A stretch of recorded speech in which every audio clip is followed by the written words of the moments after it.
Daniel Merchán es abogado con maestría en Relaciones Internacionales en la Universidad Internacional del Caribe y trabaja mucho con los modelos de Naciones Unidas. ¿Por qué ese interés ustedes de formar cuadros jóvenes, sobre todo para incorporarlos al análisis internacional y a la diplomacia tarde o temprano? Bueno, una vez más que todo, agradecido por estar acá en Brújula Internacional una vez más.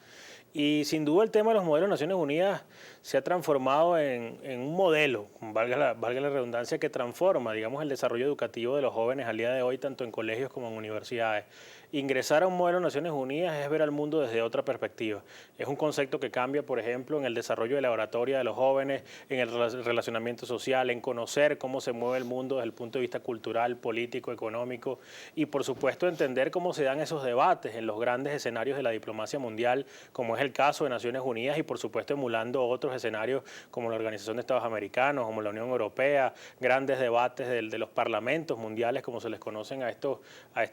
escenarios centrales, digamos, de la diplomacia global. Y, por supuesto, ha tenido una pegada importante en lo que significa que hoy las grandes universidades del país, que la mayoría de los colegios estén haciendo réplicas de modelos, generando sus propios modelos de Naciones Unidas. Ahora no solamente para Venezuela, sino también van a escenarios internacionales. Sí, sin duda. De hecho, tenemos a 5 de nuestras universidades del país en el top 20 de los mejores o de las mejores delegaciones de modelos Naciones Unidas. Allí está gente de la Universidad Católica Andrés Bello, de la Universidad Simón Bolívar, de la Universidad Central de Venezuela, de la Universidad Metropolitana, de la Universidad de Carabobo. Es decir, hay sin duda un afluente de talento importante de los jóvenes que están ganados a la diplomacia al conocer el mundo de las relaciones internacionales y, por supuesto, dar lo mejor de sí para encontrar la paz, el desarrollo, el logro de los grandes objetivos en pro de los derechos humanos. Ahora estos muchachos también pueden no solamente ir a congresos o reuniones en Venezuela, sino hay otros destinos como La Haya en el caso de Europa, Francia en el caso de la UNESCO,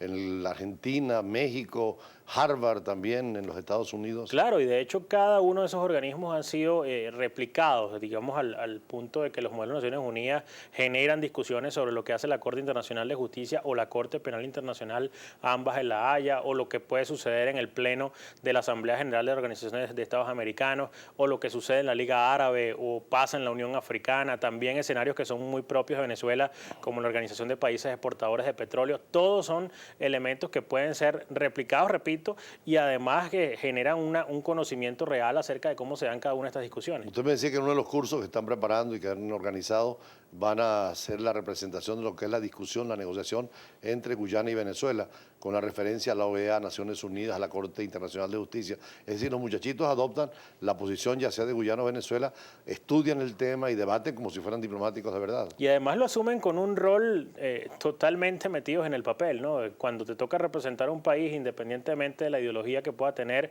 puedes adversar incluso con esas posiciones, pero en ese momento tienes que jugar el rol y tienes que hacerlo tal cual como si estuvieses en la vida real, y de hecho así lo hacen. En el caso del Esequibo, el diferendo entre Guyana y Venezuela es uno de los temas que ahora se discute en varios de los modelos de Naciones Unidas, la técnica del buen oficiante, el manejo de esta situación en las discusiones, por ejemplo, en la Organización de Estados Americanos o del caso de Naciones Unidas. Son temas que están allí de fondo, así como los grandes objetivos globales en materia de derechos humanos, en materia ecológica, que es un tema trascendental al día de hoy, en materia, por ejemplo, del combate a algunas enfermedades importantes como el ébola o el VIH-Sida, en relación a lo que significan el logro de la equidad de género, el logro de lo que significa el alcance de la paz y el acabar conflictos importantes que tiene el mundo al día de hoy, como el del Estado Islámico o la situación que vive Israel y Palestina. ¿Dónde pueden comunicarse los jóvenes que tienen interés en participar en esos modelos, en esos cursos de formación diplomática, para participar también en modelos, pero también formarse, aunque sean de carrera científica, en las relaciones internacionales? Claro, lo primero a aclarar es que las relaciones internacionales no tienen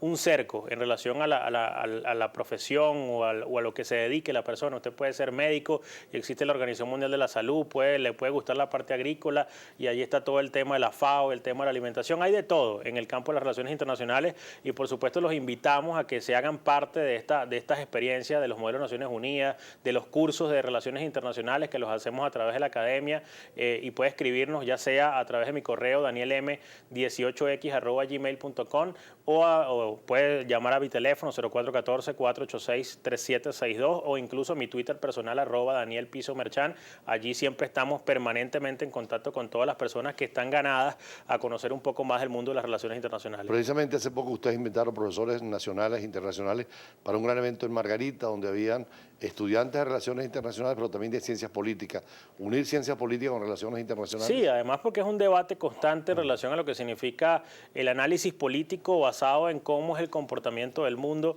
en cómo ese proceso de globalización que ha venido ganando terreno en pleno siglo XXI nos afecta absolutamente a todos los ciudadanos independientemente del lugar donde nos encontremos, y por eso los procesos políticos de cada país dependen del mercado, dependen del grado de integración que puedan tener las naciones en los distintos mecanismos que hay, y por eso hace mes y medio estuvimos en el Congreso de Ciencias Políticas y Estudios Internacionales en Margarita con una participación enorme de los estudiantes de todo el país, y el llamado es ese, ¿no? A integrarse en relación a lo que significa definir cómo llevar o generar además políticas públicas que le puedan ayudar a todos los ciudadanos del mundo, porque hoy todos somos ciudadanos globales, la aldea global de la que alguna vez se llegó a hablar.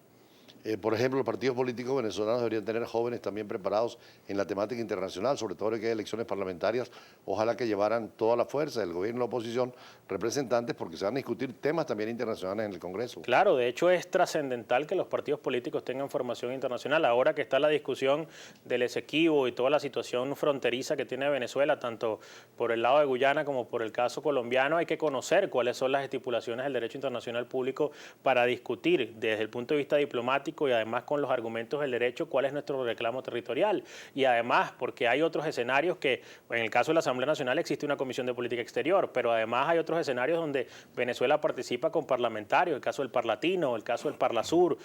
situaciones muy particulares donde hay que elevar comisiones a Naciones Unidas, a la OEA, a UNASUR, a la CELAC. Hoy, digamos, hay una creciente importante de organismos internacionales donde Venezuela además juega un rol trascendental. Desde el punto de vista de la pertenencia de Venezuela a organismos internacionales, ¿cuáles son las instancias más directas nuestras? Bueno, sin duda alguna, por estar en el hemisferio americano, nuestro eje central se discute o se debate en torno a la Organización de Estados Americanos, por supuesto las situaciones de derechos humanos que tiene previstas la Comisión Interamericana de Derechos Humanos y la Corte Interamericana de Derechos Humanos, y por supuesto, nunca es descartable y es igualmente importante el seno de la Organización de Naciones Unidas, el gran Parlamento Global,